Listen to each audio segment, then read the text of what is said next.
HOA Karen tried to auction off my ranch while I was away on a hunting trip. She forged documents, planted signs, and even called 911 on me, the rightful owner, claiming I was a trespasser on my own land.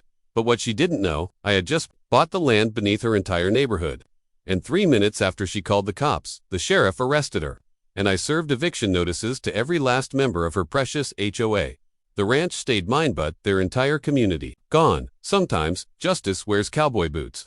It all started when I came back from a 2-week hunting trip in Montana. Thinking the most I'd have to worry about was getting the mud off my boots, I pulled into the long gravel driveway of my ranch, the same one that's been in my family for 3 generations, and saw something I never imagined: strangers walking around my property with clipboards and smartphones, peeking in windows and scribbling notes. One guy even tried to open the barn door before I stopped him. "Excuse me," I said, trying to stay calm. "What the hell do you think you're doing?" He looked startled, then said, "Oh, I'm here for the property auction.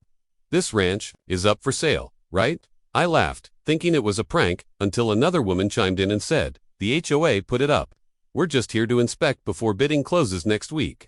That's when I noticed the big red and white sign staked near my fence: community auction, HOA, foreclosure property. Open bidding this week. My jaw dropped.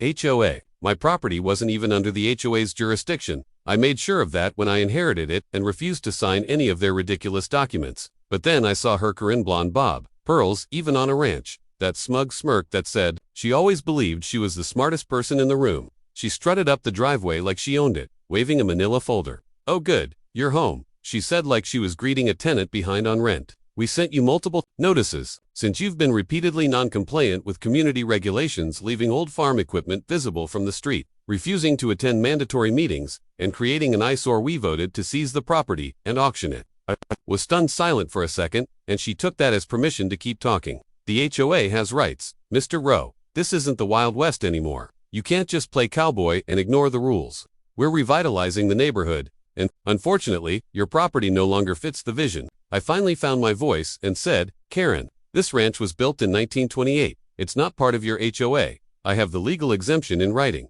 You have zero authority over my land." But she just smiled wider, like she knew something I didn't. "Well, that's not how we interpreted the boundaries," she said with a wink. "The board voted unanimously. That barn of yours, too close to the lot line. The livestock violating suburban pet ordinances, and your house, declared abandoned." I couldn't believe what I was hearing. "I was gone for 2 weeks. I snapped. "That doesn't make this place abandoned." But Karen was already dialing her phone. "Now, you're trespassing," she said, looking at me like I was some squatter on my own land. "Hello, 911. Yes, I need police at 48 Briar Patch Lane. An aggressive male is threatening me on an auction property. I think he might be armed." She made sure everyone nearby could hear her, loud enough to stir panic among the bidders still milling around. I stood there, stunned, watching her stage this performance, and realized she was playing a dangerous game. If the cops came out thinking I was some angry armed man, things could go very wrong, very fast. But what Karen didn't know, what none of them knew, was that I wasn't as clueless as I looked. While I'd been away, I hadn't just been hunting deer. I'd been closing a few deals of my own, including one very specific acquisition: the land beneath the entire Briar Patch HOA neighborhood. See, Karen and her friends never bothered to check the original property deeds or who owned the master plot. Their development sat on. The original landowner had died last year, and when the estate went up for sale, I quietly purchased the land rights through a holding company. That meant while they owned their houses, I now owned the ground beneath them, every inch of it. And the terms of the original lease agreements, buried in legalese and ignored for decades, gave me the right to evict them for HOA misconduct. I'd also installed security cameras across my property and had hours of footage showing trespassers, fake notices being posted, even Karen climbing over my locked gate to plant that auction sign. As she jabbered on the phone, pretending to cry, I pulled out my folder titled Deeds, Camera Footage, Printouts, County Assessor Documents. Karen noticed the paperwork and narrowed her eyes. "What's that supposed to be?" she said, lowering her voice. "Proof," I replied simply, "that you've messed with the wrong cowboy." She tried to wave it off, but her confidence wavered for the first time. A few minutes later, 2 sheriff's deputies pulled up.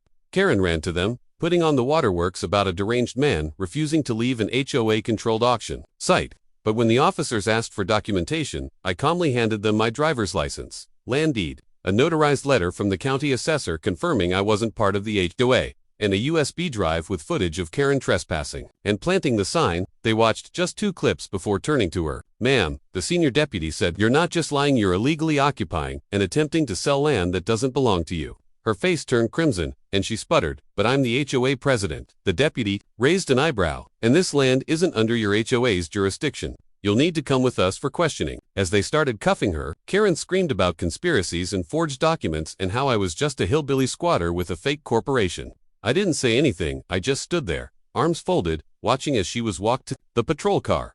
But the real show was about to start. Because that call I mentioned earlier, the one I made before the deputies arrived, that was to my attorney, who had just gotten the green light from the court to serve eviction notices to every single homeowner in the Briar Patch neighborhood. Karen's HOA had violated so many codes, including zoning laws and multiple counts of harassment, that the judge granted immediate authority to proceed, and in just 3 minutes, those notices would be on their way. 24 certified letters, each addressed to a smug little HOA board member.